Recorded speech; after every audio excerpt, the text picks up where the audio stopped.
Never underestimate the power of confidence.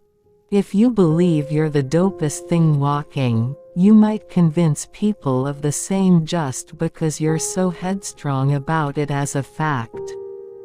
Avoidance has never been a great tactic in solving any problem. For most situations in life, not addressing what's going on only makes matters worse. In a world that wants women to whisper, I choose to yell. Under-promise and over-deliver.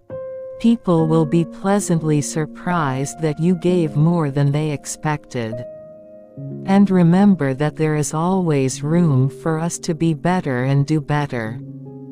That's what I am calling for. Not just everybody else, myself, too.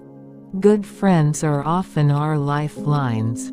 Mine have seen me through heartbreak, through the deaths of loved ones, and through that phase in college when I was obsessed with denim jumpsuits and matching fingerless gloves. I am not the best. I don't have to be. I am enough. Being quiet is comfortable. Keeping things the way they've been is comfortable. And all comfort has done is maintain the status quo. I am of the bridge generation that remembers life before social media permeated everything but cannot imagine life without it now. Humor is this great equalizer. It gets people's defenses down, and once they're down, you can discuss some really difficult topics. Imposter syndrome is the feeling of wearing a mask and playing a role that one does not feel at home in. It is when you feel like you or your work is a fluke and that you're a dwarf amongst giants. Many of us have this, especially when we're in some sort of creative industry. I am a firm believer in the power of dreams, because the world is basically one giant realization of people's collective dreams come true. We need to dream to aspire to do something that keeps us striving. But those dreams and ideas and wants mean nothing without execution, which doesn't usually happen without a plan. People think you can find a mentor by walking up to somebody and saying, "Hey, be my mentor," or by sending an email to someone you've never emailed before and saying, "Hey, I want you to mentor me." But mentorship really happens in rooms that you're actually in.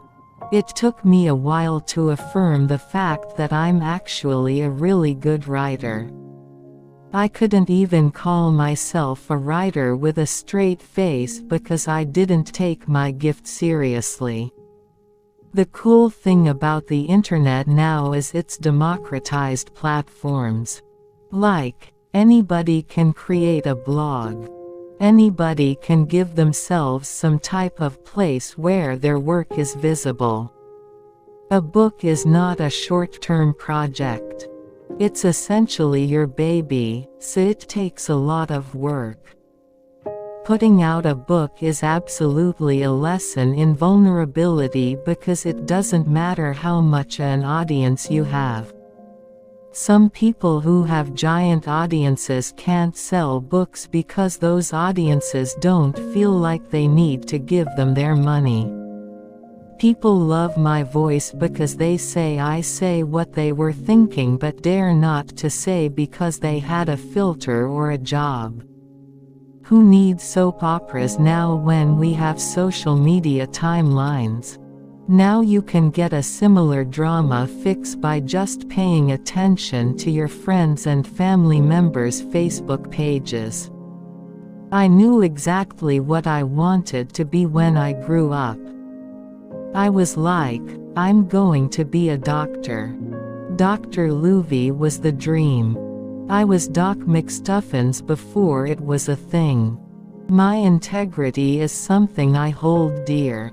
The most glaring aspect of white privilege is that when someone is described neutrally, without indicating color or ethnicity, more often than not, people will assume that the person is white. That assumption indicates an uncomfortable truth. In our society, whiteness determines humanity. I feel like my career is to speak truth to power, and a lot of times, that sounds like troublemaking. If speaking truth is troublemaking, then yes, I will consider myself a professional at that.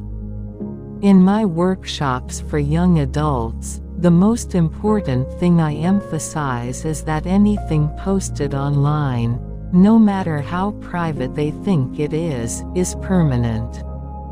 Shoes are my love language, and women love shoes. I have no love for those who consider themselves good people, but stand idly by as the world crumbles around them. It's not enough to personally not do damage. If you're present as someone else destroys what's around you and you do nothing, you help them.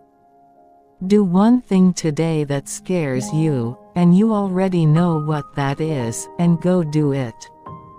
Even if you just make one step toward it, it will help you look at the world differently. I think it's important for service to be a part of your life instead of an option.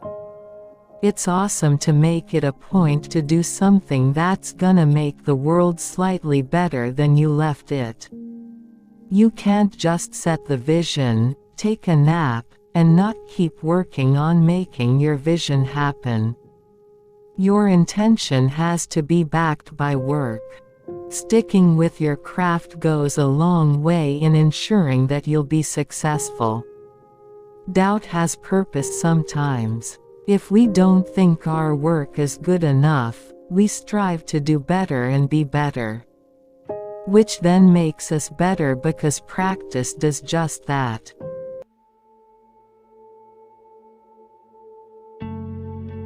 Luvvie Ajayi was born in Nigeria. On January 5, 1985, she moved to Chicago with her family when she was 9.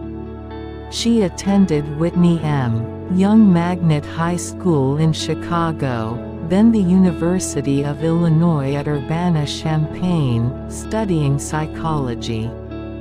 Ajayi began her career in marketing and digital strategy, and started blogging in 2003.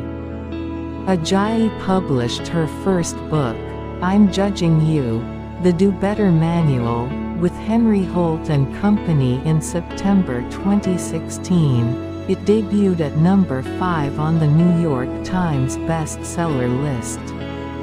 In 2016, Ajayi was the first writer invited to speak at the National Museum of African American History and Culture, and her event sold out. In 2018, Ajayi launched 2 podcasts, Rants and Randomness with Luvvie Ajayi, and Jesus and Joliffe, co-hosted by Yvonne Orji. In 2021, she published Professional Troublemaker, a Fear Fighter Manual, another New York Times bestseller. Ajayi was selected to be the opening speaker for the 2022 Public Library Association Conference and was the closing speaker for the 2022 American Library Association Conference. Luvvie Ajayi, also known as Luvvie Ajayi Jones, is a Nigerian-American author, speaker, and digital strategist.